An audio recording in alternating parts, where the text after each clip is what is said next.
Hola, buenas noches, Kelly. Hola, Marco. Salimos de una y nos metemos a otra. Hola, ¿Cómo profe, vas? buenas noches. ¿Cómo has estado, Kelly? ¿Bien, bien? Bien, profe, gracias a Dios. Qué bueno, me alegra mucho. ¿Me pueden regalar 5 minuticos? Es que acabé de salir de la otra sesión, entonces mientras me tomo algo de agüita y arrancamos, ¿les parece? Sí, profe, tranquilo. Muchas gracias.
Hola, buenas noches. Ahora sí. Bueno, hoy vamos a hablar acerca de una temática.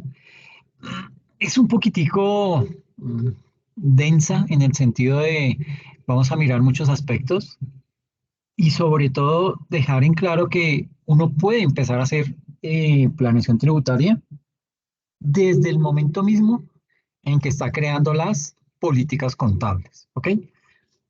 Digamos que ese es como el mensaje que les quiero dejar inicialmente, no sin antes recordarles que este fin de semana es la entrega de la actividad. Bueno, tenemos es una exposición, ¿no? Sí, señor, profe, esa exposición. Perfecto, y es dentro de 8 días. Entonces, bueno, digamos que, ¿cómo les ha ido con los temas? ¿Han encontrado información? Están un poquito largos, profe, Ok, ok, sí, son, y un poco son. complejos. ¿Y qué tema te tocó, Kelly? Profe, yo le escribí a su merced que iba a escoger el de Trick Shopping. Ah, sí, sí, sí, sí. Ah, pero ese es chévere. Sí, pero es que hay mucha información y trata uno como de enredarse. Ok, ok. Sí, no, trata de, digamos que yo el tema lo voy a abordar, entonces no te preocupes, trata de abordar lo básico y si lo puedes explicar con un ejemplo bien claro, es suficiente. Vale, profe.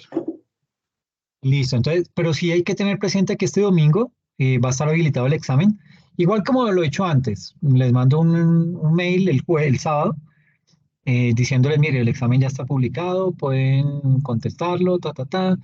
Recuerden que van a salir preguntas tanto de la unidad uno como de la unidad 2. ¿Listo? Es como los avisos parroquiales antes de arrancar, ¿ok? Vale, profe. Listo, entonces vamos a iniciar.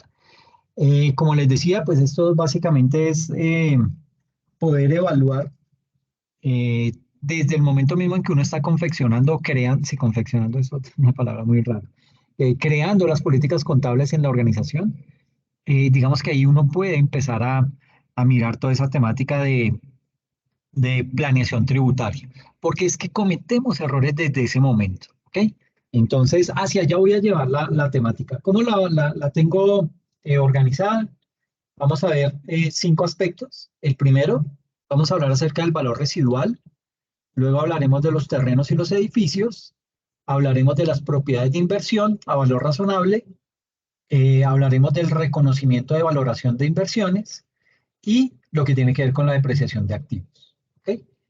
Mm, Antes de iniciar, de meterme de lleno, quiero tocar este punto, todo lo que tiene que ver con la famosa CINIF 23. Mm, digamos que esta norma bueno, fue implementada aquí en nuestro país desde el 1 de enero de 2020, ¿ok? Es decir, antes de iniciar la pandemia. Y básicamente es una norma que va orientada a las entidades que pertenecen al grupo uno. ¿Listo? Y digamos que esta norma, esta CINIF 23, trata acerca de lo que se conoce en términos contables como las incertidumbres en los tratamientos de los impuestos sobre las ganancias, es decir, sobre la declaración de renta. Y esto nos indica que todas las entidades, bueno, el propósito de esta norma de la CIMIF 23 es que todas las entidades que pertenecen al grupo uno se hagan una autoauditoría tributaria como si fuera la misma día en la que lo está haciendo. Es decir, eh, con los mismos criterios, con la misma acidez que haría esa auditoría la DIAN. Entonces, lo que dice ahí es, mire, señores, señores empresas que pertenecen al grupo uno, ustedes deben surtir un proceso de autoauditoría. Eh, ¿Por qué va orientada esa autoauditoría? Porque la DIAN sabe que nosotros en las empresas tenemos una serie de incertidumbres o desconocemos algunas cosas y o lo macheteamos o básicamente lo omitimos. Entonces la DIAN dice, mire, yo parto del hecho que yo sé que eso pasa en las entidades, en todas las entidades. No, eso no es solamente para las entidades del grupo uno, también para las del grupo 2 y para las del grupo 3. Entonces lo que dicen ellos es que, mire, muchas organizaciones eh, cometen ese tipo de situaciones. Hay muchas dudas en muchos aspectos tributarios, pero como el propósito es pagar y no caer en temas de sanciones, lo que me dice la norma es, lo que me dice la norma, lo que me dice la DIAN es, usted tiene un calendario tributario que debe cumplir, usted cúmplalo, bien o mal, pero cúmplalo. Entonces, ese bien o mal, la DIAN dice, mire, yo sé que hay cosas malas, yo sé que hay dudas que ustedes tienen, pero entonces aclárelas y haga un ajuste, bueno, eh, cree una reserva en donde vaya acumulando ese tipo de situaciones y después lo presente. Es decir, para hacerlo mucho más claro, digamos que muchas organizaciones eh, están en contra de esta autoauditoría porque básicamente con esta autoauditoría lo que quiere la DIAN es que todas las organizaciones se desnuden ante la DIAN, le, le revelen aquello que tiene muy bien guardadito esas empresas, ¿sí? Y digamos que eso no es tan chévere porque entonces ya al yo decirle, ay, sí, mire, es que yo realmente estoy realizando las amortizaciones de esta manera, o yo estoy haciendo las depreciaciones de esta manera, porque no lo sabía, porque no tenía el conocimiento adecuado, por la razón que fuera, ¿sí? Pero entonces, con esa autoauditoría, lo que yo estoy haciendo es mostrándole todos mis problemas a la DIAN. Y lo que dicen las empresas es, mire, eso no está chévere porque eso después me lo va a cobrar la DIAN. ¿Sí? Entonces no tiene mucho sentido hacer eso. Entonces le estoy mostrando todos mis secretos. Imagínense, y quiero ilustrarlo con un caso. Hay una empresa de transportes especiales acá en Colombia y sucede que el dueño de la compañía, ¿qué hacía? Él transportaba gratuitamente a sus familiares. Él tenía familiares, digamos que en Bucaramanga y en Medellín. Y para épocas de diciembre, él mandaba las flotas las camionetas, traían a la familia, se iban de Bogotá a Bucaramanga y de Bucaramanga a Bogotá, los traía y luego los devolvía. ¿Sí? Entonces, ¿qué hacía este señor? No les cobraba ningún tipo de pasaje a ellos, y aparte metía eso como costos de la organización, es decir, como si él estuviera realizando esos viajes, es decir, desarrollando su actividad normalmente, cuando en realidad lo que estaba haciendo era eh, utilizando los vehículos de la empresa para su beneficio propio. Entonces, digamos que sale a relucir en esa autoauditoría tributaria ese tipo de situaciones, pues la DIAN, ¿qué hace? La DIAN le indica a esa empresa que debe cuantificar lo que vale cada uno de esos transportes y que le indique a la DIAN la razón por la cual no cobró esos pasajes, ¿sí? Y por esa razón tiene que determinar la eh, proporcionalidad de esos gastos. ¿Qué gastos? Los pasajes, los peajes, la gasolina, la depreciación del vehículo, porque esos viajes consumen, es decir, es meterle kilometraje a esos vehículos. ¿Y todo eso para qué le dice la DIAN que proporcione esos gastos? Para poderlos descontar de esos costos y gastos que verdaderamente se deben deducir. Es decir, esos costos y gastos en los que la empresa incurrió para transportar a la familia del gerente no tienen ninguna relación de causalidad. En ese orden de ideas, se supone que en la autoauditoría que se realiza esta empresa o que realice cada organización, pues ese tipo de situaciones son las que se deben detectar y se deben revelar. ¿Ok? Es decir, debo yo levantar la mano y decirle a la IAN, ay, es que yo he estado haciendo esto. Yo sé que eso está mal, pero lo he venido haciendo. ¿Sí? Ahora bien, esto digamos que resulta muy complejo para que realmente las organizaciones lo realicen ese tipo de revelaciones, pero eh, digamos que nosotros como contadores tenemos la obligación, bueno, como contadores, como revisores fiscales, nosotros sí le debemos recomendar a la organización que realice ese tipo de autoauditorías, ¿ok?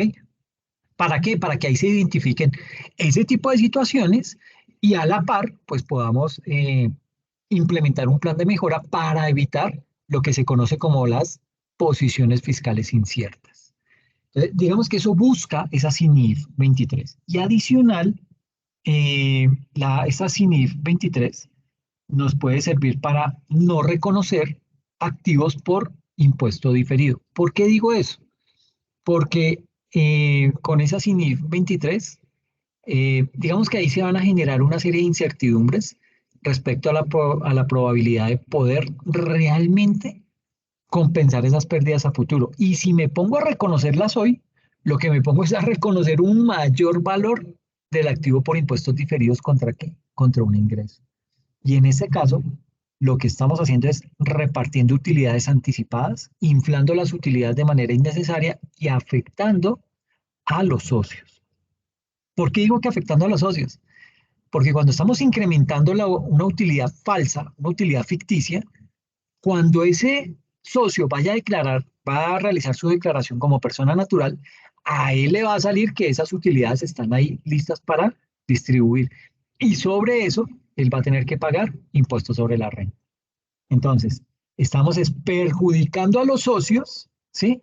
Con ese tipo de actividades, cuando nuestra obligación es también velar por el que estos socios pues también tengan algún tipo de beneficio, no solamente como socios de la empresa, sino también como personas naturales. ¿Por qué? Porque ellos son los que están arriesgando todo su patrimonio y su capital. ¿Ok? Entonces, voy a leer aquí textual. Dice, cuando una entidad considerará por separado el tratamiento impositivo incierto, entonces una entidad determinará si considerar cada tratamiento impositivo incierto por separado o en conjunto con otro u otros tratamientos impositivos inciertos sobre la base del enfoque que mejor prediga la resolución de la incertidumbre. Para determinar el enfoque que mejor prediga la resolución de la incertidumbre, una entidad puede considerar, por ejemplo, A, cómo prepara su declaración de impuesto a las ganancias y sustenta los tratamientos impositivos. O B, la forma en que espera que la autoridad fiscal haga su inspección y resuelva las cuestiones que pueden surgir de esta. ¿Cuál es el inconveniente? Que si usted se va por la segunda, le van a decir, ah, bueno, yo le aclaro las dudas, ¿sí? Pero usted me ajusta la declaración de renta y me paga la sanción. Entonces le sale más caro. ¿Ok? Párrafo séptimo. Si aplicando el párrafo 6, una entidad considera más de un tratamiento conjunto incierto de los impuestos, la entidad interpretará las referencias a un tratamiento impositivo incierto en esta interpretación como que se refiere al grupo de tratamientos de los impuestos inciertos considerados conjuntamente. Entonces, básicamente, esa CINIF 23 lo que me exige a mí, empresas del grupo 1, es hacerme esa autoauditoría y demostrarle todos mis pecados. Todo lo malo que estoy haciendo, que se lo revele a la DIAN, para que la DIAN después me ajusticie.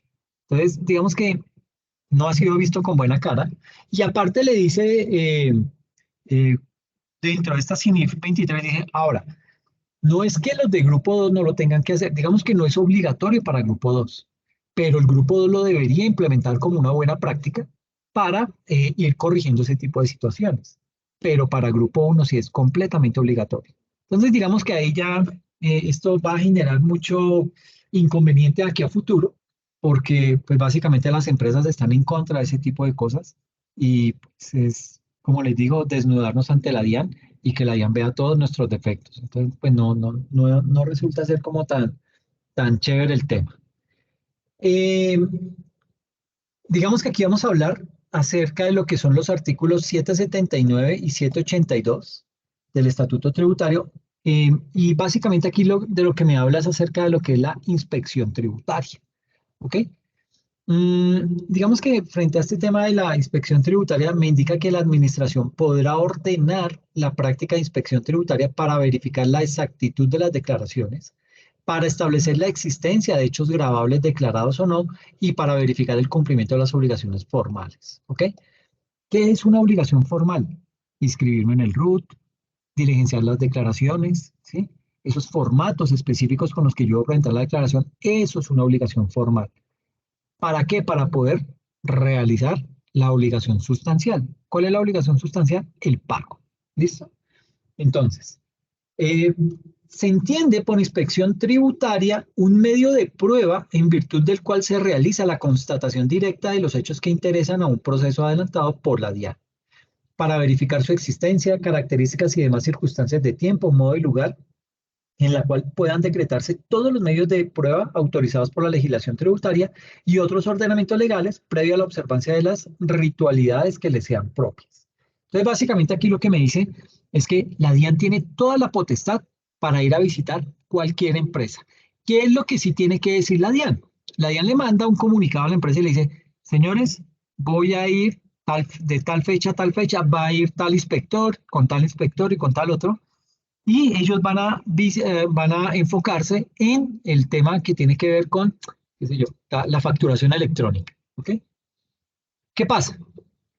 Que hoy en día, bueno, esto ya se lo he comentado en otros escenarios, es que la DIAN tiene muchísima información y gracias a esa información, pues la DIAN, digamos que ha sido capaz o muy juiciosa en el sentido de empezar a crear rangos en donde todo aquel que se salga de ese rango, toda empresa que se salga de ese rango, es motivo de alerta para la DIAN. Entonces, imagínense que, por ejemplo, clasifican por sectores y tienen el sector de las pinturas.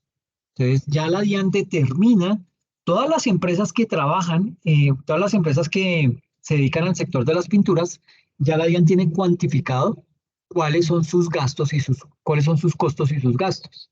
Y entonces logra determinar que los costos y gastos de una empresa de pinturas oscilan entre el 60 y el 65% de sus ingresos. Entonces, toda empresa que se pase de ese 65% es una empresa a la que van a ir a visitar. ¿Por qué? Porque se salió del rango, ¿ok?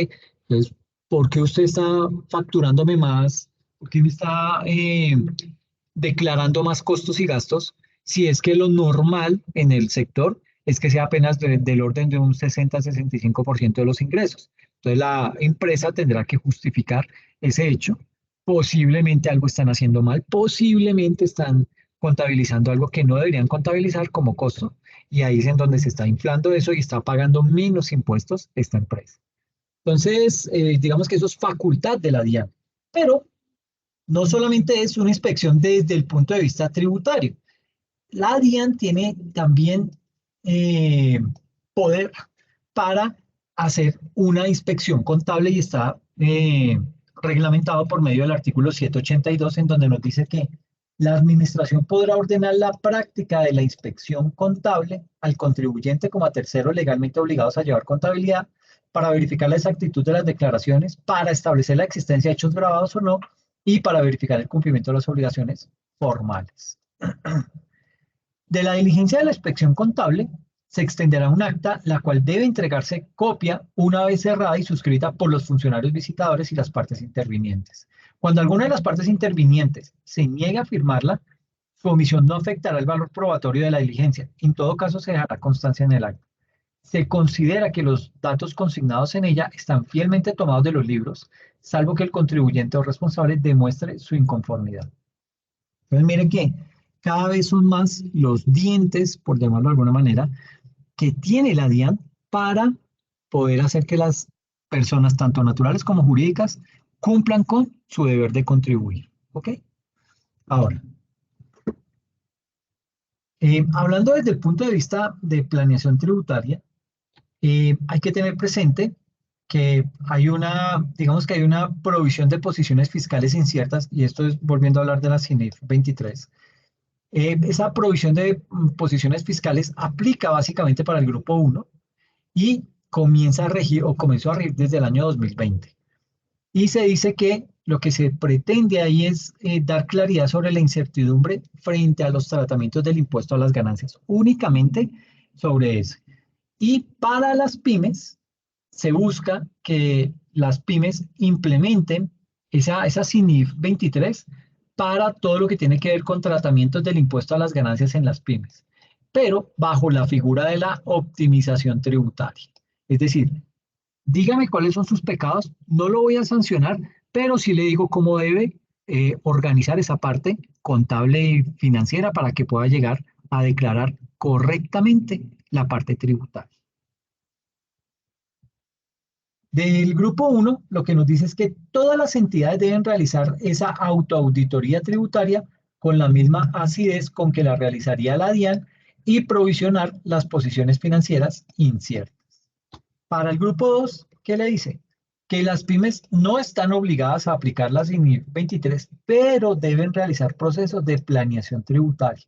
Y dentro de esos procesos de planeación tributaria o de optimización tributaria, pues ahí se debe revelar ese tipo de situaciones para irlas aclarando e irlas ajustando y, ¿por qué no?, provisionando. Entonces, digamos que todo el tema que tiene que ver con esas posiciones financieras inciertas resulta ser muy importante, por no decirlo clave, sobre todo para los procesos de cierres contables. Y vamos a ver que en algunos casos las políticas contables nos van a hacer pagar más impuestos. Y si de pronto usted tiene en las políticas contables algunos de los elementos que vamos a ver acá, vamos a tener que provisionar los impuestos que vamos a tener que pagar de más. Eso es lo que me dice la CINIF 23. Ahora bien, tenemos claro que esa CINIF 23 la deben aplicar las organizaciones que pertenecen al grupo 1, pero esto no quiere decir que las empresas que pertenecen al grupo 2, las pymes, no les va a servir esa autoauditoría. Por el contrario, para el grupo 2, eh, esa autoauditoría le sirve para optimizar los impuestos a través de las políticas contables, dado que la DIAN no hace distinción entre si usted pertenece al grupo 1 o al grupo 2 en cuanto a los temas que vamos a ver de aquí en adelante. ¿Listo? Entonces, vamos a hablar acerca de lo que es el valor residual. Implica pagar más impuestos. ¿Qué es el valor residual? Ustedes se acuerdan que para calcular la depreciación de una propiedad, planta y equipo, entonces yo tengo aquí, depreciación es igual al valor del bien, ¿sí?, al valor del activo, por el valor residual. ¿Qué es el valor residual? Bueno, y esto es todo sobre la vida útil. ¿Ok?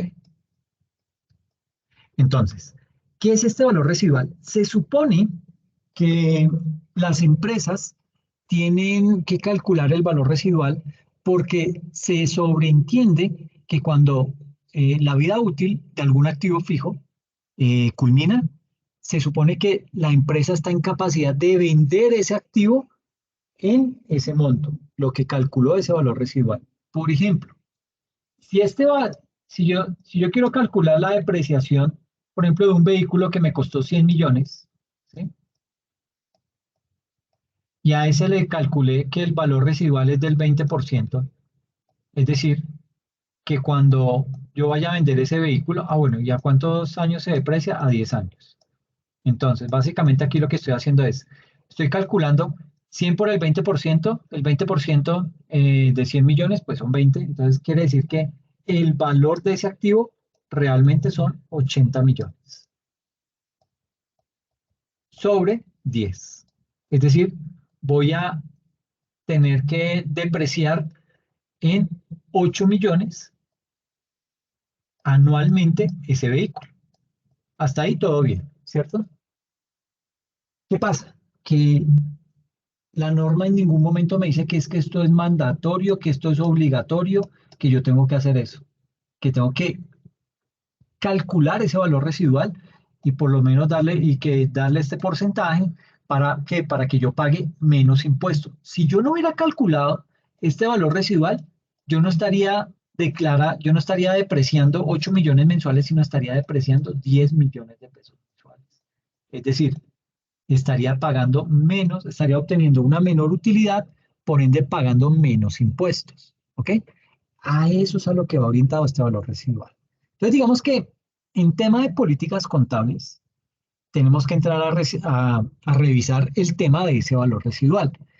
Mm, digamos que el valor residual me implica pagar más impuestos. Y aquí lo vemos.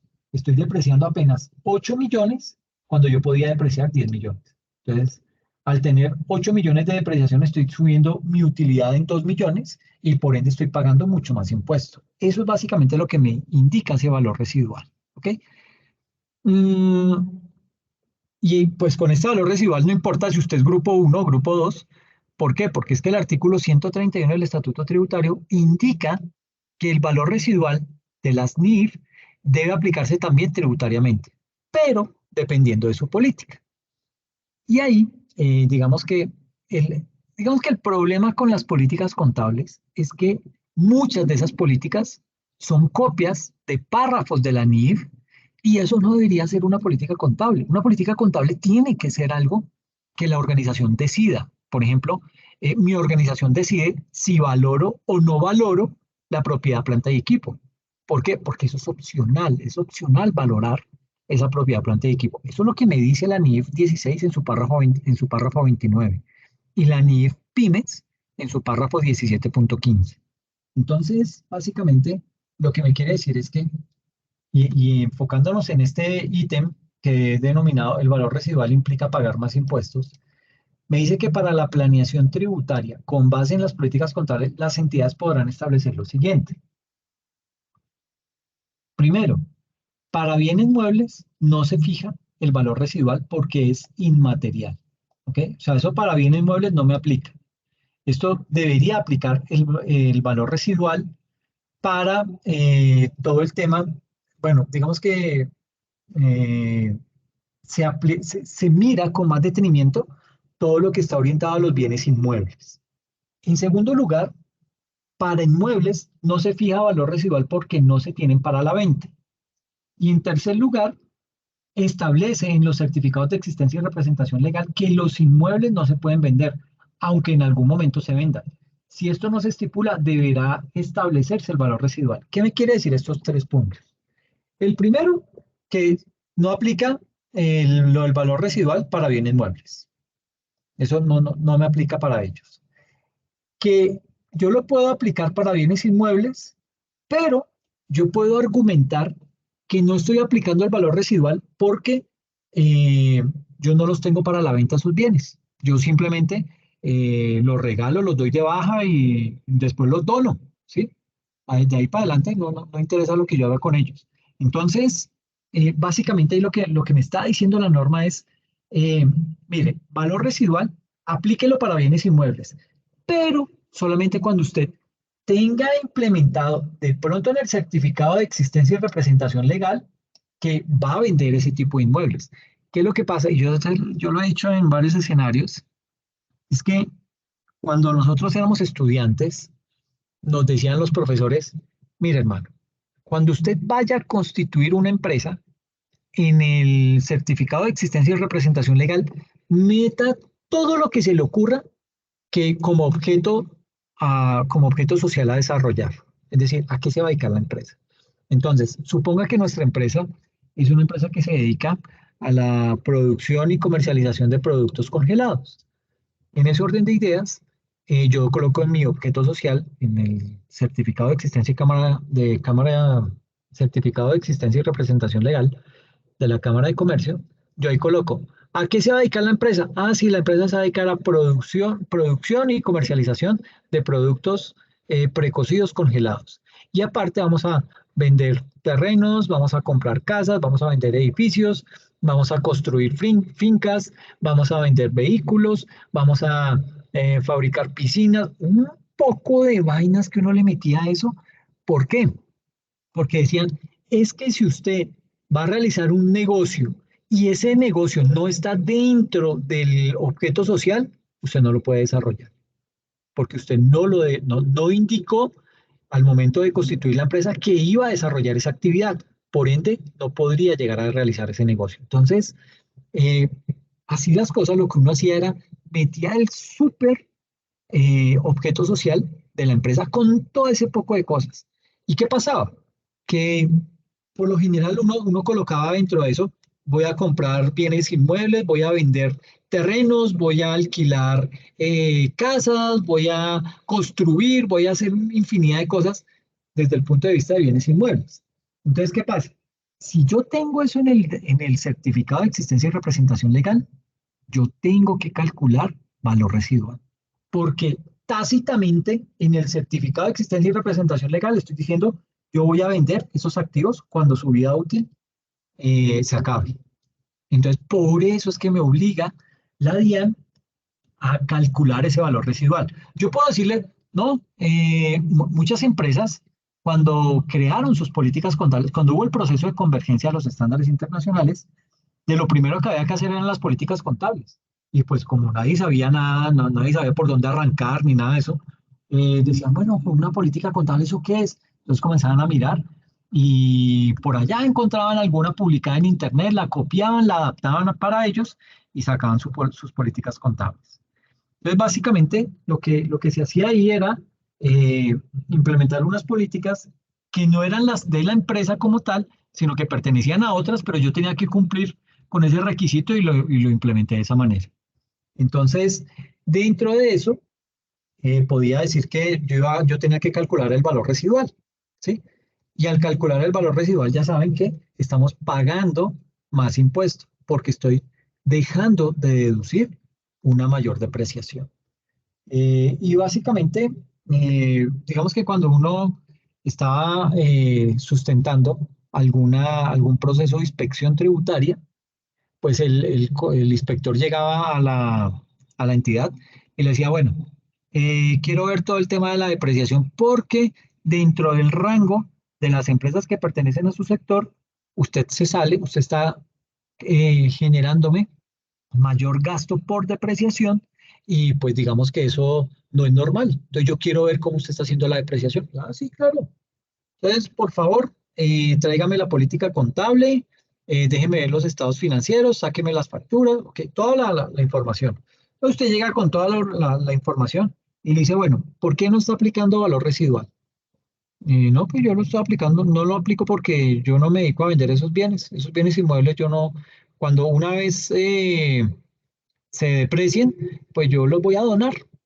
Ah, bueno, ok, listo, sí, me parece bien. Y le dice, bueno, entonces, hágame un favor, señor contador, ¿me puede traer el certificado de existencia y representación legal? Y usted le sacaba el certificado, se lo llevaba y decía ahí, yo voy a dedicarme a la producción y comercialización de productos precocidos congelados y además voy a vender terrenos, voy a construir fincas, voy a vender piscinas, Y claro, ahí decía lo de los terrenos, le decía, ah, pero es que mire que aquí sí dice que usted se va a dedicar a la compra y venta de bienes inmuebles. Entonces, por ende, usted me va a tener que calcular el valor residual de todas las depreciaciones de aquí hacia atrás, reexpresar esos estados financieros, pagar, ajustar la declaración de renta, pagar las sanciones y los intereses moratorios de cada una de esas declaraciones. ¿Por qué? Porque aquí en su certificado de existencia y representación legal dice que usted va a comercializar, va a fabricar, va a vender, va a hacer todo lo que quiera con bienes inmuebles. Y ahí es donde uno comete ese tipo de errores. ¿Ok? Entonces, mire que es desde el momento mismo en que estamos organizando la empresa, en que la estamos constituyendo. Entonces, es muy importante saber cuál va a ser el objeto social que voy a desarrollar y cuál va a ser mi modelo de negocio. ¿Ok? ¿Por qué? Porque de eso depende absolutamente todo de aquí en adelante. Volviendo al tema del valor residual, sucede que muchas políticas contables simplemente hablan del valor residual, dicen que en la organización habrá un valor residual y no dicen exactamente por qué hay valor residual. Cuando sucede que las mismas NIF dicen que en lo posible no le coloque el valor residual, por ejemplo, a los bienes muebles. Y veamos un ejemplo. Nos dice, se compra un vehículo en 50 millones según las políticas contables eh, y nos dice que el valor residual corresponde al 20%. Ese cálculo aparece sin la realización de ningún estudio serio. Así las cosas, la base contable y fiscal para depreciar sería los 50 millones menos el 20% de 50 millones son 10. Entonces 50 millones menos 10 me da 40 y se deprecia a 10 años. Eso significa que lo voy a depreciar 4 millones de pesos anuales, cuando yo podía depreciarlo 5 millones, ¿ok? En lugar de deducir esos 5 millones de gastos. En este tipo de casos, ese valor residual me está afectando el descuento de un mayor valor en gastos, ¿ok? Entonces, varios aspectos a resaltar acá. El primero es que eh, yo debo realizar las políticas contables para la empresa es decir, unas políticas contables que se ajusten al modelo de negocio y al objeto social de la empresa. No debo copiarlas, no debo copiar y pegar, no debo dedicarme solamente a replicar lo que me dice la norma, no, yo debo saber cuál es el modelo de negocio y con base en eso desarrollar esa política contable. Una política contable es como una huella digital propia de la empresa, ¿ok? Eso hay que tenerlo presente. Segundo, dentro de esa política contable, pues aclarar que no vamos a aplicar el valor residual para el cálculo de esta propiedad, planta y equipo. Y en tercer lugar, si de pronto yo tengo en el certificado de existencia y representación legal esa anotación que yo voy a vender terrenos y voy a vender carros y no sé qué y si sé más, pues ajuste eso, haga la vuelta ante la Cámara de Comercio, reestructure ese objeto social de manera tal que cuando vaya a irle una visita de la DIAN pueda darse cuenta que usted no tiene por qué aplicar el valor residual porque sencillamente usted no se va a dedicar, usted no se está dedicando a desarrollar ese tipo de actividad de compra y venta de bienes inmuebles. ¿Ok? Eso es importante tenerlo claro. Ahora, mmm, digamos que aquí en este tipo de casos, bueno, veamos otro ejemplo.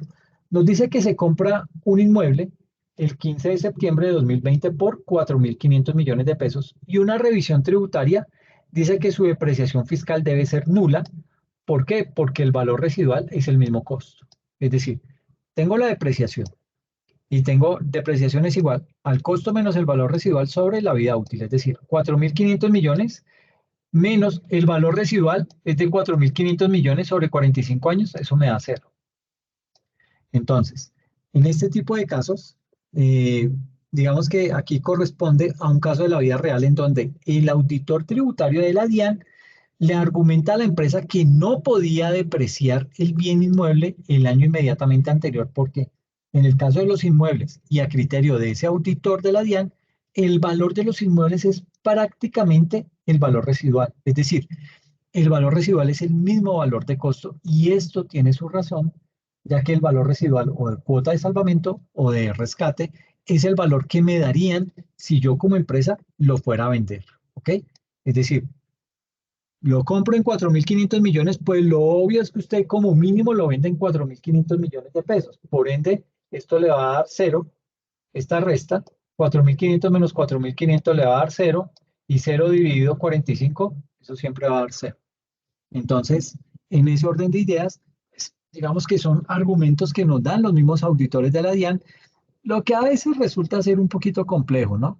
Entonces, básicamente en este ejemplo, digamos que uno podría decir que no se tiene valor residual para bienes muebles porque es inmaterial, ¿sí? Es lo primero que habría que decir. Es decir, cuando vamos a hacer, a calcular el valor residual en un vehículo, pues no tiene sentido calcular ese valor residual porque la misma norma me dice que para bienes muebles es inmaterial, ¿ok? Eso está en la NIC 16, ¿ok? Eh, ¿Y qué es eso de inmaterial? Bueno, para poder llegar a la inmaterialidad hay que definir primero lo que es la materialidad. Sucede que ese principio de la materialidad se refiere básicamente al valor o interés que pueda llegar a tener un evento o un objeto. En ese orden de ideas y desde el punto de vista netamente contable, hay que reconocer y presentar los hechos económicos según qué, según su importancia relativa. Digamos que un acontecimiento económico resulta ser importante o resulta ser relevante si por sí mismo puede hacer cambiar de opinión a un individuo sensato. Eso es lo que dice la norma, que eso es eh, lo que hace referencia a esa materialidad o a esa relevancia. Entonces, esa importancia de la materialidad o esa importancia relativa indica una cosa y es que la observación y la presentación de los hechos económicos debe hacerse según su importancia correspondiente. En otras palabras, digamos que un hecho económico es material cuando, debido a su origen o valor, su entendimiento o desentendimiento, tomando en cuenta todo el contexto que lo rodea, puede incrementar las decisiones económicas de los consumidores de la información. Por ejemplo, cuando estamos elaborando los estados financieros, la materialidad se debe fijar con relación a qué? Al activo total, con relación al activo corriente, al pasivo total, al pasivo corriente, al capital de trabajo. Se debe, eh, digamos que se debe fijar la relación también con los resultados del ejercicio o el patrimonio, según corresponda. Entonces, lo que tiene importancia relativa para un elemento, llamémoslo, para un elemento comercial, puede no tenerlo para otro, ¿sí? Y aquí es en donde esa importancia relativa de un rubro en el estado de situación financiera puede llegar a depender no solo de su cuantía, sino también de su origen. Es decir, se puede llegar a determinar que una cosa o un objeto tiene una importancia relativa o es material si existe la posibilidad sensata de que el conocimiento que se tenga de, de ese objeto, mm, digamos que, digamos que si yo tengo digamos que el conocimiento que se tiene de ese objeto, eh, haya de mediar en las decisiones de los individuos que usualmente utilizan los estados financieros. ¿Ok? Entonces, hay que tener mucho cuidado con eso. Y aquí nos dice que este tipo de criterios que utiliza la DIAN, que es el que dice acá que el valor residual es el mismo valor del bien para el primer año, ese tipo de criterios que utiliza la DIAN se vuelve algo de alcance general y como contadores nosotros debemos tener mucho cuidado ya que en caso de ser una empresa del grupo uno, ¿qué me dice? La CIMIF 23 me indica que yo debo provisionar lo que la DIAN nos va a cobrar si nosotros no aplicamos ese mismo criterio, el mismo criterio de la DIAN. ¿Ok? Y para este tipo de casos se puede implementar las siguientes estrategias de planeación tributaria con las políticas contables y consiste en señalar en las políticas contables lo siguiente. Primero, que no se tiene valor residual para bienes muebles porque es inmaterial. ¿Ok? Eso es lo primero.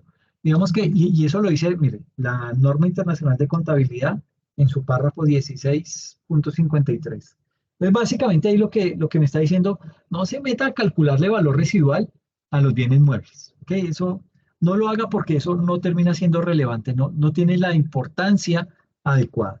Pero en segunda instancia, me dice, no se tiene valor residual para inmuebles porque no se tienen para la venta. Y ahí puede surgir una diferencia de criterio fiscal con ese inspector.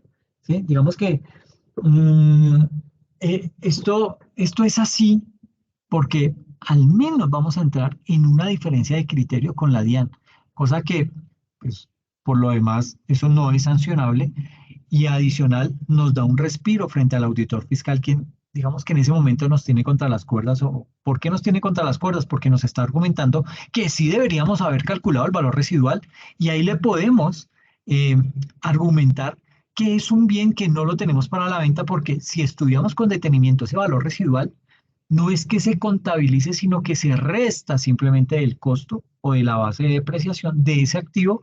¿Con qué propósito? Pues básicamente con el único objetivo de reducir la ganancia ocasional en la venta. Ahora, si hiciéramos un ejercicio de, de depreciación con y sin valor residual, ¿qué nos podemos encontrar? Que si colocamos un alto valor residual, es que vamos a reducir el gasto de depreciación de manera que si llegamos a vender el activo, la depreciación acumulada va a llegar a ser prácticamente nula. Y esto afecta o puede llegar a reducir la ganancia ocasional porque la ganancia ocasional en la venta de un activo se genera porque el activo está totalmente o muy depreciado al momento de la venta. Pero el inconveniente es que yo como organización adquiero un inmueble para desarrollar mi objeto social y no para venderlo. Ese es el propósito de la propiedad, planta y equipo, ¿no? Que es todos esos activos fijos que yo utilizo para el desarrollo de mi objeto social, pero no los tengo ahí para luego llegar y venderlos, ¿sí? Es decir, ¿para qué me van a poner como organización a adelantar la ganancia? Porque el hecho de establecer ese valor residual es aumentar o adelantar o anticipar las ganancias fiscales y pagar unos impuestos por ello. Entonces, digamos que ahí no tiene mucha razón de ser. Y lo último es que hay que cambiar el certificado de existencia y representación legal. No debe decir que se pueden vender los inmuebles, aunque en la práctica pueda hacerse. ¿Por qué? Porque los auditores tributarios toman esto para decir que sí debe tenerse entonces un valor residual. ¿Ok? Muchos abogados, sobre todo abogados tributaristas, recomiendan eso, recomiendan cambiar el certificado de existencia y representación legal, que no diga por ninguna parte que podemos vender los inmuebles. ¿Ok? Eso digamos que eh, es permitido, ¿sí? Es un buen argumento y la DIAN lo acepta. Digamos que aquí el secreto está en no dejar expreso que se pueden vender los inmuebles, ya que si lo dejamos expreso y más en el certificado de existencia y representación legal, eso obliga a establecer ese valor residual. ¿Listo? Si no hace la empresa estos cambios o si no unifica el tratamiento, ¿qué le va a tocar hacer a la empresa? Acogerse a lo que dice la CIMIF 23, que es provisionar para la probable revisión de la DIAN, eh, digamos que provisionar esos valores, porque en algún momento se los van a cobrar. Y bueno, eso frente a este valor residual, vamos a hablar ahora acerca de lo que es la separación de terrenos y edificios. Este es un caso que es bien interesante, ¿sí? Sucede que en las políticas contables yo tengo que especificar muy bien cómo se van a separar los terrenos y los edificios, ¿sí? Por ejemplo, tenemos acá una empresa compró un activo en el año 2008 y en el ESFA, es decir, en el estado de situación financiera de apertura, cuando yo hice el proceso de convergencia, porque mire, esto fue en el 2008, y cuando yo hice el ESFA, esto fue en 2015,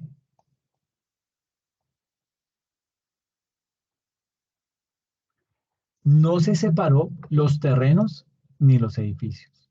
Entonces, ¿qué pasó? La DIAN lo está requiriendo porque viene depreciando los terrenos bajo la figura de agrupado con el edificio.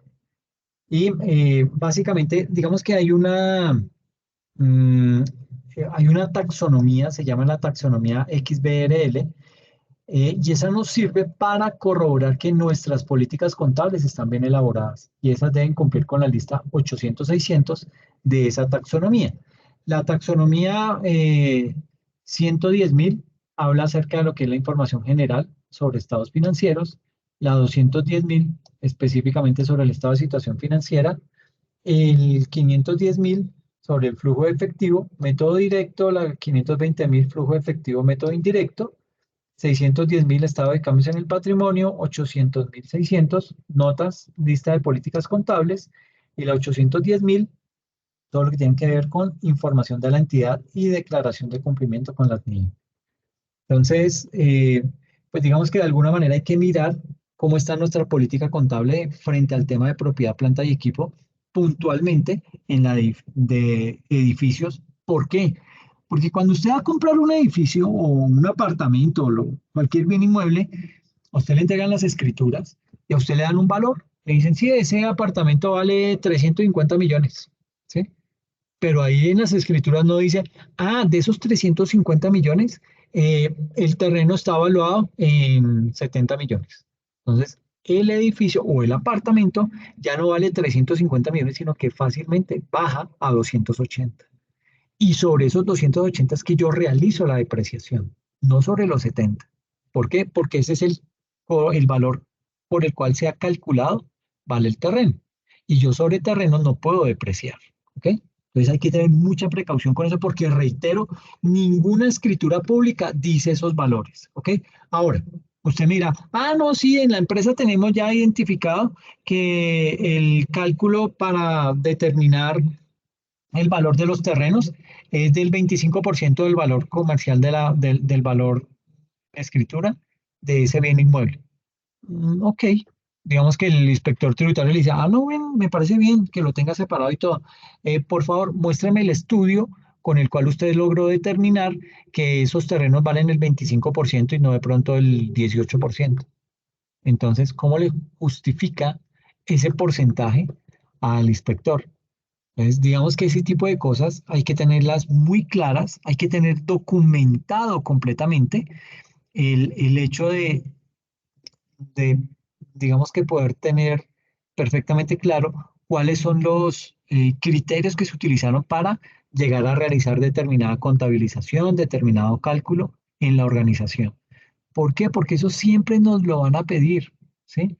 La DIAN no es boba. La DIAN dice, ah, usted me la quiere ganar. Ok, déjeme ver el criterio, cómo lo tiene documentado para poder determinar si está bien o está mal. Y si usted no tiene eso documentado, usted dice, ah, no, es que el contador me dijo que simplemente le calculara el 20%, el 25%. Le dice, no, señor, eso no es así, eso no es así. Que a ojo me digan que es que le va a colocar un porcentaje porque a él se le ocurrió. ¿Sobre qué base lo está haciendo? ¿Ok? Y eso le puede llegar a generar un gran problema a esa organización. Entonces, ¿qué debería decir mi política frente a este tipo de casos? Entonces, bueno, aquí sí vuelvo y digo, pues hay que tener presente este tema de validar las políticas contables, ¿sí? Mm, digamos que pues para eso se utiliza esa taxonomía XBRL, la 800-600, eh, y digamos que ahí lo que me hace es que me permite de alguna forma corroborar que esas políticas contables están bien o están mal hechas, con el propósito de corregirlas si es que están mal. ¿Ok? Entonces, tener en cuenta eso. Y también hay que tener presente que cuando yo comparo mis políticas contables contra esa lista 800-600, ¿sí? De la taxonomía XBRL, y estas no cumplen, eso significa que mis políticas no están bien elaboradas. ¿Y qué pasa cuando una política no está bien elaborada? Es muy probable que me esté haciendo pagar más impuestos. ¿Ok? ¿Por qué digo eso? Imagínense que una empresa compra un inmueble en 1.000 millones de pesos en una copropiedad o comercial y su coeficiente es 5% que debería reclasificar a terrenos y solo depreciar 955 millones de pesos. Pero esto debería especificarse en las políticas. ¿Ok? Otras formas de separar es por avalúos internos o externos. ¿Ok? Es decir, sucede que cuando compramos un bien inmueble, en ninguna escritura pública nos separan el valor del edificio y el del terreno. Pero contablemente nosotros sí lo debemos hacer. Separar y registrar por separado terreno y lo que es la construcción. Ahora, hablando de estrategias de planeación tributaria, aquí podríamos contemplar que el valor del edificio se incremente con las mejoras que se le realicen al mismo. ¿Ok? Porque eso es susceptible de pasar, ¿no? Entonces usted tiene un apartamento, usted lo compró con ciertas características, pero con el paso del tiempo, usted ese apartamento lo fue mejorando, le fue haciendo adecuaciones, o no solamente el apartamento, llámelo la bodega. Entonces usted esa bodega le puso de pronto, eh, ya no es la luz normal, sino una luz trifásica, ¿sí? Hizo toda la cometida. Todo eso es un mayor valor de ese activo. Entonces, usted puede optar por eh, realizar ese tipo de actividades dentro de la organización. Eso sí, todo debería estar bien documentado en caso que venga la DIAN y le haga algún tipo de visita. ¿Listo? Ahora, otro caso, se pagan más impuestos si la vida útil NIF es más larga que la fiscal. Esto es bien delicado. Sucede que en este tipo de situaciones, estas situaciones se dan porque no hay concordancia entre la vida fiscal y la NIF, ¿sí? Y para colmo de males, si la vida útil NIF es más larga que la fiscal, yo voy a terminar pagando más impuestos. Y ahora con la entrada en vigencia de lo que es la CINIF 23, pues voy a tener que empezar a provisionar el pago de ese impuesto si no empiezo a unificar la vida útil. Entonces veamos un ejemplo como para tener claridad. Me dice que eh, la compañía adquiere una máquina cuyo costo asciende a 1.000 millones de pesos y se deprecia a 10 años fiscalmente generando un gasto de 100 millones. Por otra parte, me dice que la vida útil NIF muestra una realidad económica de 20 años, generando un gasto de solo 50 millones. Entonces, la incertidumbre tributaria se genera en las interpretaciones de la DIAN que no le reconocerán la diferencia en la depreciación, ya que el artículo 137 del Estatuto Tributario señala que la vida útil fiscal es la misma que la establecía en sus políticas contables. Y cuarto, los límites del mismo artículo solo aplican si el gasto por depreciación NIF fuera mayor al fiscal. Entonces, básicamente aquí lo que me está diciendo es, tengo una vida útil fiscal de 10 años, ¿cierto? Es decir, tomo los 1.000 millones y lo divido entre 10, que son los 10 años de acá. Eso me da 100 millones de depreciación anual. Y yo tengo determinado por política pública que la depreciación de ese bien es de la vida útil es de 10 años, ¿ok? 10 años por política pública, de acuerdo a lo que dice el artículo 137 del Estatuto Tributario. Entonces aquí me dice que la vida útil, NIF, es de 20 años. Mire la diferencia entre lo fiscal y la contable. Aquí sería los 1.000 millones sobre 20, me dice que debería depreciar 50 millones. Esto por tema de política contable, es decir, tendríamos una diferencia de 50 millones de pesos entre la depreciación de la parte fiscal con la depreciación de la parte contable. Y eso hace que los socios paguen más impuestos. ¿Por qué? Porque tenemos unos ingresos supuestos de, por ejemplo, desde la parte contable de 500 millones y desde lo fiscal otros 500 millones. Tenemos unos gastos por depreciación que son estos 50 millones. 50 millones desde las NIF, pero desde lo fiscal 100 millones. ¿Sí? Y tenemos entonces una diferencia de 50 millones en negativo. ¿Ok? Eso me da un total de, desde lo contable, 450 millones, desde lo fiscal, 400 millones. La diferencia entre estos dos es de 50. El impuesto de renta, digamos que a una tarifa del 32, por ponerle algo, me da sobre estos 450, 144 millones y desde lo fiscal, 128 millones. ¿Ok? Y la utilidad antes de impuestos, después de impuestos, es de 306 millones bajo lo contable y de 272 bajo lo fiscal. Es decir, la diferencia entre estos dos, 50 millones. ¿Sí? Los 50 millones son grabados en cabeza del socio como persona natural, ¿sí? Con la tarifa que estipula el numeral 2 del artículo 242 y deben ir a la subcédula 2 de la cédula dividendos, según el numeral 2 del artículo 343 del Estatuto Tributario. Entonces, digamos que desde ese punto de vista, el tema es más delicado. Ahora, miremos, perdona. No, Alexander, tenía una pregunta. Sí, señor. No, está bien lo que estás explicando, porque estaba analizando, ¿no? Claro, por lo general la vida útil fiscal es más corta que la contable, ¿no? Entonces, lo que hacen es que el activo se deprecia más rápido fiscalmente. La compañía, digamos, absorbe ese escudo fiscal, pero como tú dices, genera un activo porque hay un impuesto diferido activo, porque al final esa diferencia en vidas útiles, digamos, se afecta por la NIC 12, que es el impuesto diferido activo, ¿no? Exacto. Entonces, pero tenía una duda con lo que tú comentas sobre el efecto que tiene para los accionistas, ¿no? Porque en teoría esa es una ganancia que es no realizada, es una ganancia no realizada, ¿no, Alexander? O sea, porque no es efectivo que está fluyendo a los accionistas por cuenta de, digamos, de una utilidad líquida y recaudada. Aunque no sé si la regulación en Colombia establece que el dividendo se paga sobre utilidades líquidas y recaudadas, que creo que no es tan claro, ¿no? Y podría ser una política de la compañía, ¿no? Sí, exacto. Ahí hay un vacío. Y es más,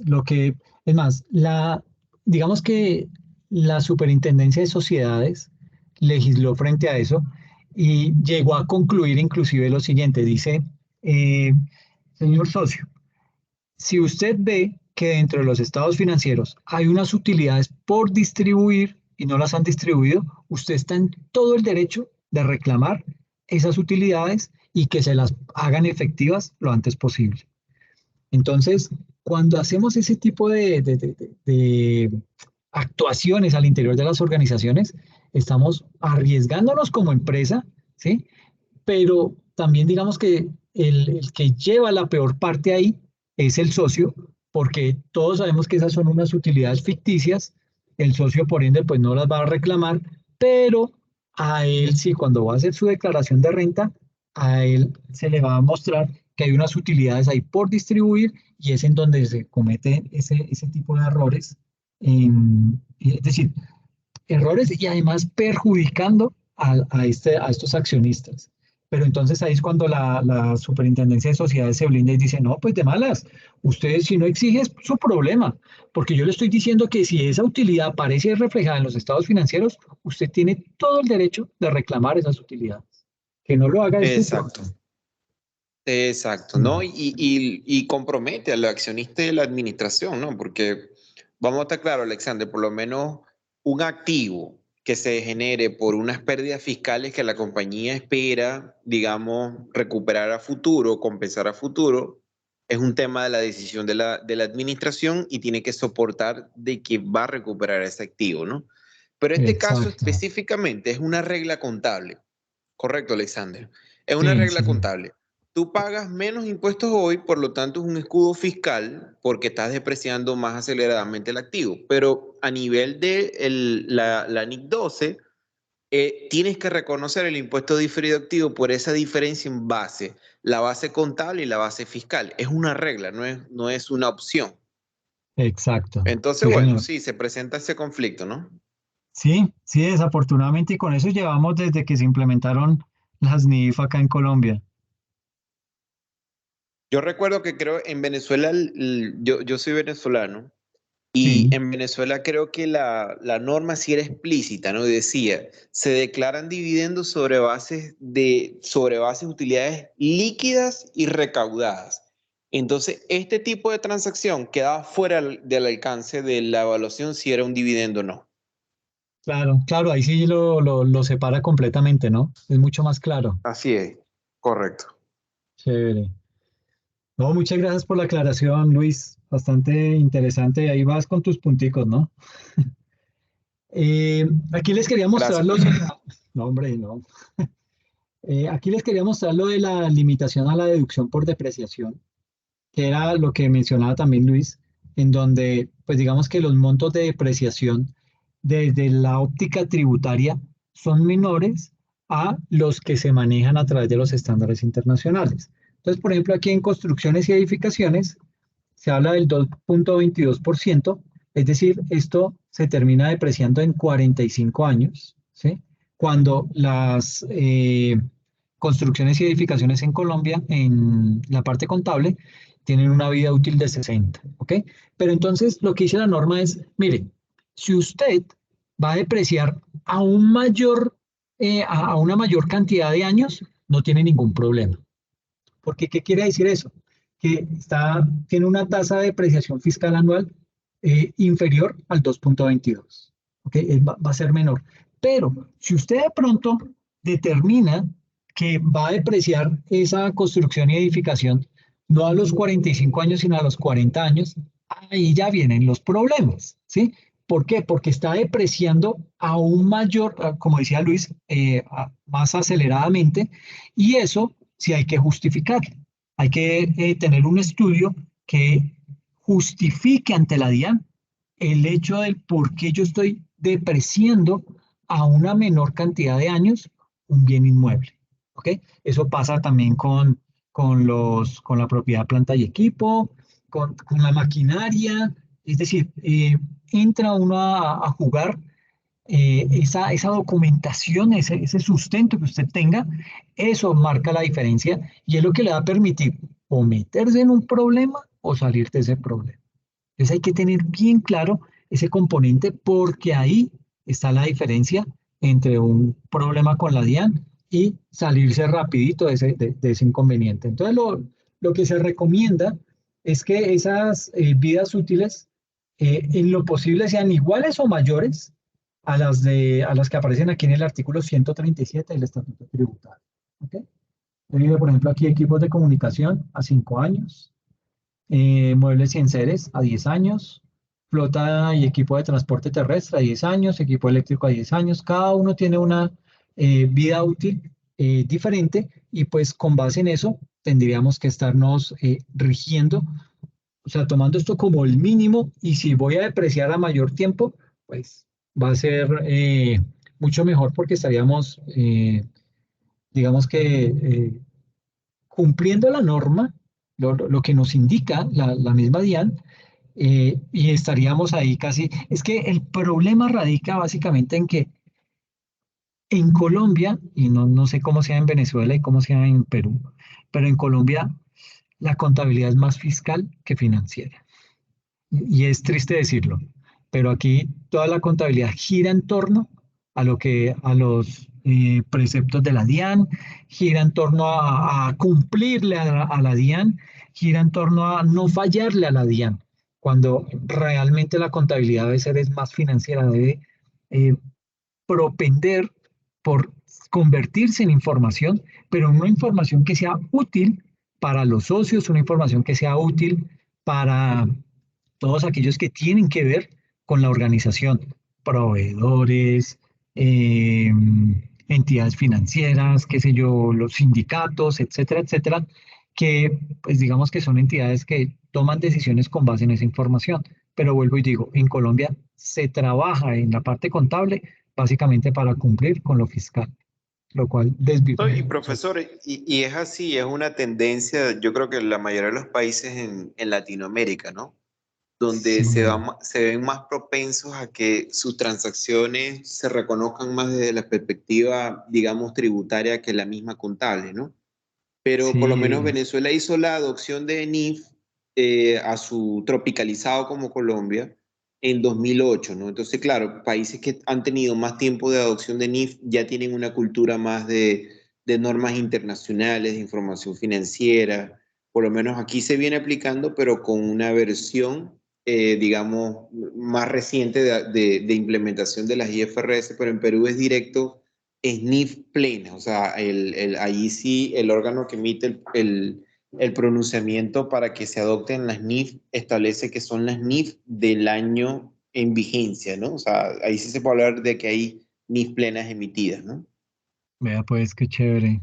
Sí, pero aquí, sí, aquí en Colombia, pues empezando porque se implementaron apenas hasta el 2015, ¿sí? Exacto, Y, exacto. y con todos los errores que se cometieron, porque eso sí fue un proceso, como decimos, a los trancazos, que se sacó ahí como con miles de tropiezos. Todavía hay empresas que están haciendo arreglos a nivel de ajustes de políticas contables, criterios que tienen mal implementados, etcétera, etcétera. No Sí. siempre, ¿no? Qué tanto les habrá dolido, Marco, pero aquí fue terriblemente doloroso. Al inicio siempre, como es algo nuevo, hay errores. O sea, esa es una realidad. Y en mi opinión, las NIFES hay veces como la parte tributaria. Hay que interpretarlo y cada uno lo puede interpretar de distinta manera en algunos casos y con tal que esté bien fundamentado, ¿no? Como en el caso de la moneda funcional. Bueno, al menos en Perú el tema de la moneda funcional fue todo un tema, ¿no? Porque algunos lo argumentaban que algunas operaciones eran en soles, otras en dólares y querían prevalecer la moneda del país. Y ahí hubo todo un tema, ¿no? En la moneda Sí, funcional. Marco, el tema moneda funcional es un tema en todos los países. Sí, ajá, sí. O sí, sea, Incluso es un temazo la moneda funcional, de verdad. incluso las Este, auditoras tienen su posición, ¿no? Cada uno tiene una posición distinta. claro, sí. sí, sí, totalmente, totalmente. No, es un tema complejo, profesor, porque digamos que estas IFRS o NIF plenas pues establecen muchos mecanismos, ¿no? Y entonces, claro, es un mundo de concepto, de conocimiento, donde todavía, recientemente, todavía estamos aprendiendo, ¿ves? Sí. Oye, Marco, y en Perú, anteriormente, antes de implementar las normas internacionales, ¿la contabilidad se desprendía de otro estándar internacional o era muy propia de Perú?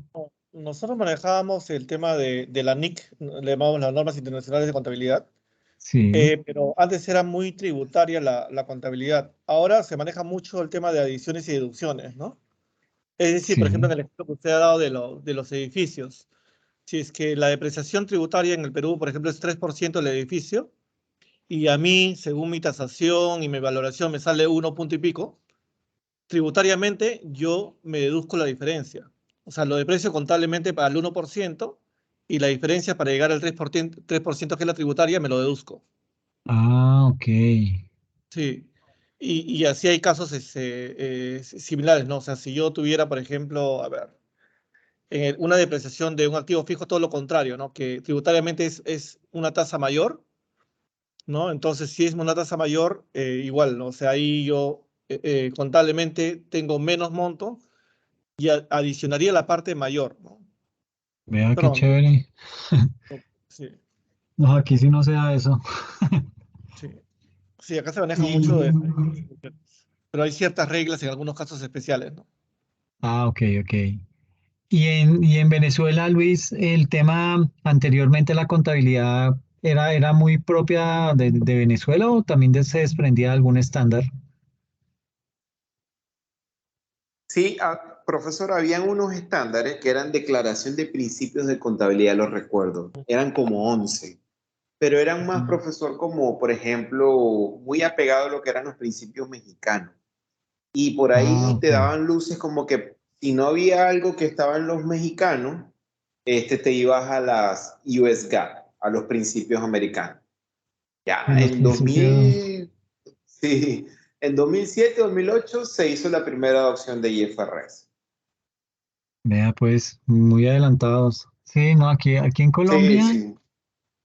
en Colombia nosotros teníamos, era una contabilidad que se desprendía de precisamente del US GAAP, aquí se llamaba Colgap,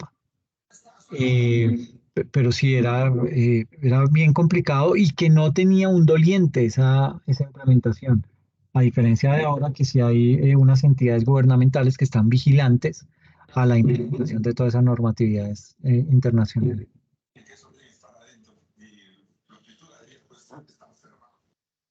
Bueno, entonces sigamos aquí con lo nuestro. Esto es simplemente para mostrarles cómo son las tasas de depreciación desde lo fiscal, que es muy interesante lo que nos compartía Marco, porque la diferencia se la pueden deducir, pero aquí sí, esa parte todavía falta mucho tiempo para que eso se dé. Bien, entonces, digamos que mm, aquí cuando nos dice que en este perdón, en este ejemplo, aquí hablábamos que los socios pues pagaban más impuestos y dábamos las respectivas explicaciones. Y aquí nos dice que la DIAN podría llegar a negarle la mayor depreciación sobre la base de los 250 millones porque su vida útil NIF es mayor, es decir, es superior a la del artículo 137. ¿Ok? Decíamos acá que por otra parte la vida útil NIF muestra una realidad económica de 20 años. O sea, lo estamos depreciando eh, a 20 años cuando la parte tributaria indica que como mínimo es 45 años. Entonces, esto toca justificarlo completamente con un estudio que realmente muestre y convenza a la DIAN de que ese tiempo de 20 años de depreciación de ese bien es justificable, es aceptable por parte de ellos y que no lo van a sancionar por tener una vida útil eh, inferior a la que se dice desde la parte tributaria. Entonces, eso podría llegar a jugarle en contra en algún momento. Y hay que indicar también que debe unificar lo que es la vida útil y contable, la vida útil contable y fiscal. Aquí digamos que hay que tener en cuenta 5 aspectos. El primero es que el órgano tributario, o sea, la DIAN, se basó en estudios de mercado para establecer esas vidas útiles y no se tiene un estudio propio. Digamos que una máquina puede durar más de 10 años, pero con repotenciación, que se registra como otro activo. En tercer lugar, si se acaba la vida útil y se sigue usando ese bien, podría valorarlo y no depreciar el avalúo, según lo que dice la NIC 16.79b y la 39 y la NIF Pymes 1715. Y hay que también utilizar el criterio de prudencia y unificar si no cotiza en bolsa, que es diferente si la empresa cotiza en bolsa de valores, es decir, obligatoriamente pertenece al grupo 1 Y como último, la diferencia es inmaterial si establece rangos de vida útil, por ejemplo, que sus vehículos se deprecian entre 8 y 12 años, porque esto también se utiliza, ¿ok? Usted da el rango y ahí en ese tipo de situaciones, pues digamos que tiende a ser mucho más complejo el cálculo de esa depreciación. Estos temas de depreciación fueron críticos y salieron todos a relucir en pandemia, ¿ok? ¿Por qué? Porque la norma indica que, bueno, vuelvo al origen del problema. Las políticas contables se hicieron a la loca, se hicieron sin ponerle mucho sentido, no fue la norma, no fue la regla, pero muchas empresas no le dieron la seriedad a la creación de las políticas contables, como si se la dieron muchas otras empresas, sobre todo las del Grupo 1. A nivel de pymes, ¿qué pasaba? Que, por ejemplo, se reunía el cuerpo de administración de las empresas y entre ellos comenzaban a discutir, bueno, ¿cuál es la política contable para propiedad, planta y equipo? Entonces, por ahí en algún momento decían, bueno, la vida útil, ¿cuál es la vida útil, señor contador? Y él decía, bueno, la norma dice que son 10 años. Bueno, entonces dejémoslo tal cual dice la norma, 10 años. Ok, listo. Y aquí nos pregunta que el método de depreciación, ¿qué método de depreciación? Meta, el común es línea recta. Entonces, todo, listo, depreciemos por línea recta. Todo el mundo lo implementaba de esa forma. ¿Qué pasó? Con el tema de la pandemia, muchas empresas quedaron inactivas, ¿sí? Cerraron, no tenían producción, no tenían dinámica empresarial y básicamente al no tener eso, pues las empresas, digamos que no tenían ingresos, pero sus costos los tenía que seguir cubriendo, es decir, seguía pagando, asumiendo esos costos fijos sin tener ningún tipo de ingreso. Y a eso súmele el hecho que cuando usted deprecia por método de línea recta, usted tiene que seguir depreciando, use o no use el bien, ¿ok? Y ahí era en donde entraba a complicarse aún más las cosas. ¿Por qué? Porque usted venía arrojando pérdida cada mes, porque obviamente no tenía ingresos y solo pague, y pague, y pague, y pague, asumiendo sus costos, y fuera eso por el otro, usted incrementando sus gastos con la depreciación. Entonces, cuando se empiezan a dar cuenta de esto, los contadores dicen, oiga, y la depreciación nos está haciendo, eh, digamos que al paso que vamos, porque siempre duramos como 6 meses, algunas empresas duraron hasta 9 meses cerradas, cuando usted dura 6 meses así, sin ningún tipo de ingreso, y solo pague y pague costos fijos, y además la depreciación aumentándole, pues es factible que en ese año usted no cumpla la hipótesis de negocio en marcha. Y si usted no cumple ese año la hipótesis de negocio en marcha y de pronto el año anterior ya también la había incumplido, fácilmente a usted le toca declararse en quiebra. Entonces, imagínese lo crítico que era eso. Entonces, básicamente hay muchas empresas que tuvieron que hacer, pues la mayoría tratar de asumir el error y digamos que replantear sus políticas contables. Y cuando usted replantea una política contable, eso tiene una implicación. Y es que eh, la norma dice que usted puede cambiar la política contable en dos momentos. O porque la norma lo dice, en cuyo caso la, digamos que el cambio de esa política contable rige desde ese momento hacia adelante, o que usted puede cambiarla por razones propias, porque considera que con esa nueva política contable usted va a poder dar una información mucho más clara, una información mucho más transparente para los socios y los interesados, y entonces bajo esa justificación puede cambiar esa política contable. Pero en ese caso, cuando yo modifico por motivos propios de la organización, yo cambio la política contable, me toca irme hasta el momento cero en donde empezó a regir la política que yo quería cambiar por la nueva, ahí empiezo a aplicar la nueva política contable y debo hacer los respectivos ajustes y reexpresar los estados financieros de todos esos años para bueno, lo reexpreso y aparte debo revelarlo en las notas a los estados financieros indicando que cambié la política contable, justificando por qué la cambié y además indicando la razón, indicando eh, por qué tuve que hacer esa reexpresión de estados financieros. Entonces, digamos que resulta muy doloroso en muchos casos, pero a veces es necesario hacerlo. Y en ese caso de la pandemia, cuando estaban ocurriendo todos los temas de que se estaban disparando los gastos por temas de depreciación, porque todos tenían por método de línea recta, pues obviamente muchas empresas acudieron a modificar la política contable con el propósito de evitar o de reducir esos gastos para que pudieran cumplir la hipótesis de negocio en marcha. Entonces, pues, digamos que hay muchas eh, arandelas frente a estos temas. Es bien interesante, pero cuando usted se mete de lleno a mirar cada una de estas normas, la implicación que tiene y a eso súmele las malas prácticas que se realizan en los diferentes países, pues todo se complica aún más y se forma como un caldo de cultivo perfecto para que todo aquello que podía salir mal, saliera mal.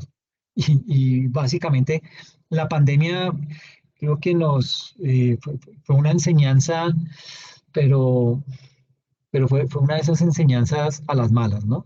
Como que tuvimos que aprender con sufrimiento, con problemas, y- pero digamos que aprendimos y bueno, hoy en día digamos que tenemos unas entidades empresariales un poco más maduras, un poco más conscientes de la importancia de las políticas contables, de la importancia de las decisiones que se toman y pues todo lo que esto puede tener de impacto, no solamente hacia futuro, sino también me puede llegar a impactar el pasado. Entonces, eh, yo creo que dejémoslo por esta vez acá. La próxima sesión vamos a hablar acerca de tener propiedades de inversión a valor razonable implica que el socio pague más impuestos. Vamos a explicar por qué pasa esto. Ya pues Luis nos dio una explicación bastante buena frente al tema. Vamos a mirarlo desde la óptica de un caso, de un ejemplo. Vamos a mirar también, bueno, esto, cómo sería con la conciliación fiscal. La conclusión del tema, luego miraríamos la política de reconocimiento de valoración de inversiones para reducir los impuestos del socio, cuál es la implicación que esto tiene, cómo se haría.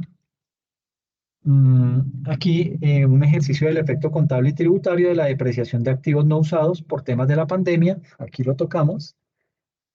Entonces empezamos a mirar varios aspectos muy propios de la pandemia. Eh, Estrategia para activos no usados, qué se debe hacer, cómo se debe interpretar. Todo el tema de la depreciación fiscal, eso qué papel juega. Entonces ahí tenemos tres casos. Vamos a mirar un ejemplo. Estos son casos de la vida real.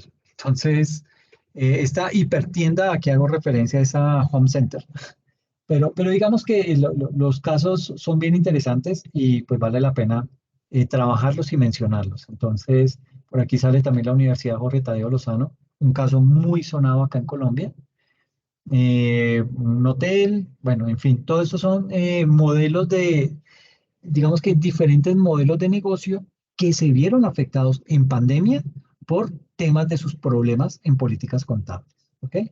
Entonces, digamos que esto es lo que vamos a ver en la siguiente sesión, todo con ejemplos y pues, digamos que de la forma más detallada para poderlo explicar. ¿Listo?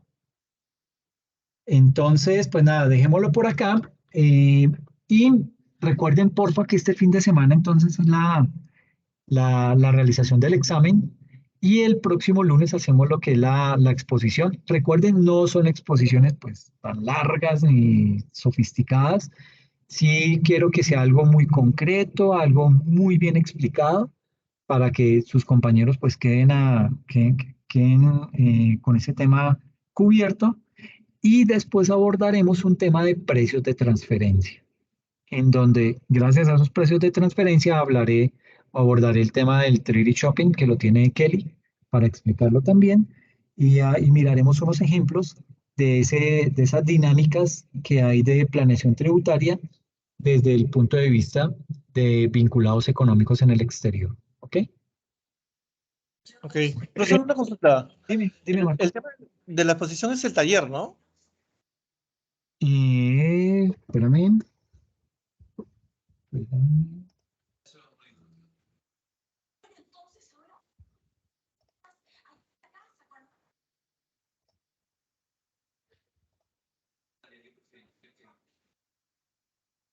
¿Estás viendo mi pantalla? Sí.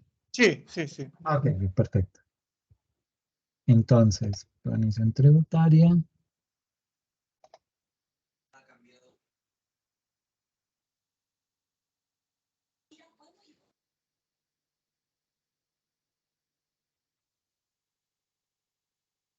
Entonces, aquí tenemos, pues básicamente es una exposición lo que vamos a hacer. Es una exposición de máximo 20 minutos. Y los temas que teníamos distribuidos eran estos: planeación Ah, tributaria internacional y abuso en los convenios de doble imposición. ¿Tú cuál tema tienes, Marco? sí, usted me dio un tema que no estaba ahí, que lo estoy investigando. Un ratito, no me acuerdo el nombre ahorita, no Ah, lo lo tengo del tributo. Sí, espérame, yo lo tengo por acá. Se me fue. A ver, un ratito. Uy, ese tema es bien, bien chévere, donde lo saques adelante, uf, nos queda el tema bien cubierto. Espero que sí. No, Pero sí. entonces, este taller es la exposición del día lunes. Sí, señor, Ah, es eso. genial. Genial. Impuesto mínimo global, Sí, exacto, ese. ¿es ese? Sí. ¿Sabes qué? Yo tengo por acá un Ese es un cambio material. reciente, Sí, Alexander, ¿no? sí. Eh, Está nuevo eso. no, y que todavía no lo han, o sea, no lo han definido completamente, pero hay mucho, digamos que ya empezó a circular mucho material. Espérenme, yo creo que aquí tengo algo. ¿Tú ya tienes material frente al tema, Marco? He estado bajando información, algo encontrado. Ah, ok, bien, porque por aquí yo tengo un documento que te puede servir mucho. Ay, si me lo pasa sería genial. Perfecto, bien, espérame.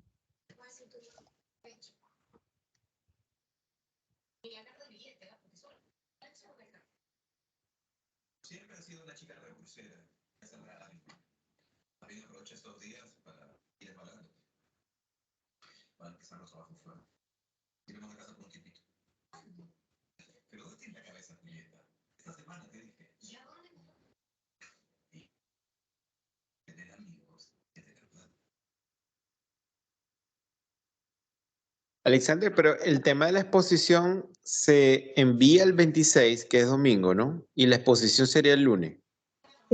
No, frescos, todo hagámoslo el lunes. O sea, Ah, yo Ah, hago, ok. digamos que con la exposición ahí yo me doy cuenta de las diapositivas que utilizaron y todo eso, así que no hay Ok. problema en que se pongan a subir material ni nada de eso. No hay necesidad.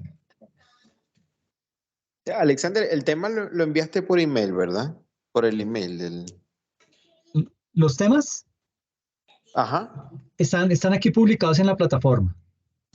Ok. En donde dice asignaciones, aquí están los temas. Ah, pues yo digo la asignación a las personas de los temas, Ah, ¿verdad? ok, espérame. En planeación.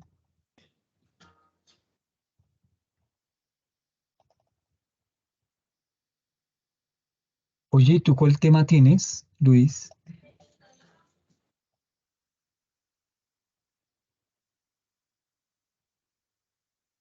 ¿Tú ya tienes el tema, Luis?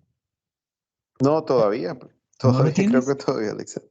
No. Ay, hermano, lo siento mucho. Madre. Ven, ¿y cuál tema de estos te llama la atención? A ver. Este ya lo tiene Kelly. Oye, Hernán, ¿tú cuál tema tienes?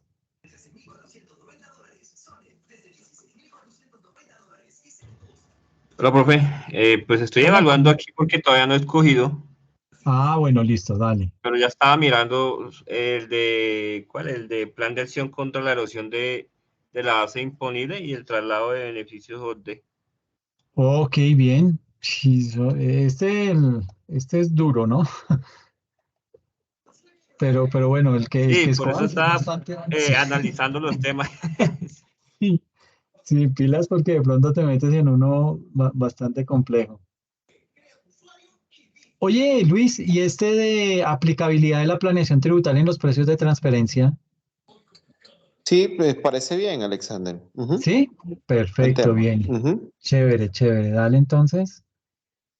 Y Ok. estoy aquí buscando el de el tema. Es que lo encontré hace poco y, y se me hizo bien interesante porque es un documento muy bien elaborado sobre un tema muy reciente. Entonces, bueno, tan pronto lo encuentre y te lo comparto. Ok, gracias. Sí, para que lo puedas tener ahí como otra, como un as bajo la manga y para que lo puedas, digamos que te sirva de refuerzo. ¿Ok, Marco? Ok, gracias. No, no, no, no, no. Me quedo aquí buscándolo y te lo comparto al correo.